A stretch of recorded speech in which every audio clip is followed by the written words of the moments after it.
Taste the Daily. Namakkal மாவட்டம் பள்ளிப்பாளையத்தில் கால்நடைகளை கொல்லும் வெறி நாய்களை கட்டுப்படுத்த தவறிய விடியா திமுக அரசை கண்டித்து விவசாயிகள் விடிய தர்ணா போராட்டத்தில் ஈடுபட்டனர்.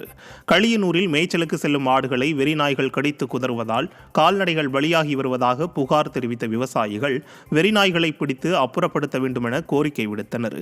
ஆனால் அரசு அதிகாரிகள் மாதக்கணக்கில் அலட்சியம் காட்டி வருவதை கண்டித்து களியனூர் ஊராட்சி மன்ற அலுவலகம் முன்பு தர்ணா போராட்டத்தில் ஈடுபட்டனர்.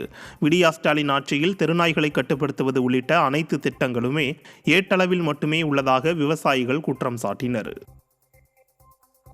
திருப்பத்தூர் மாவட்டம் வாணியம்பாடியில் பக்ரீத் பண்டிகையை முன்னிட்டு இரவு முழுவதும் நடைபெற்ற ஆடு மாடு விற்பனையில் 12 மணி நேரத்தில் சுமார் 4 கோடி ரூபாய்க்கு மேல் விற்பனையானதால் ஆடு வளர்ப்பாளர்கள் மகிழ்ச்சி அடைந்தனர். பக்ரீத் பண்டிகையையொட்டி வெள்ளிக்கிழமை இரவு இஸ்லாமியர்கள் அதிகமாக வசிக்கும் திருப்பத்தூர் மாவட்டத்தில் சிறப்பு கால்நடை விற்பனை சந்தை நடைபெற்றது.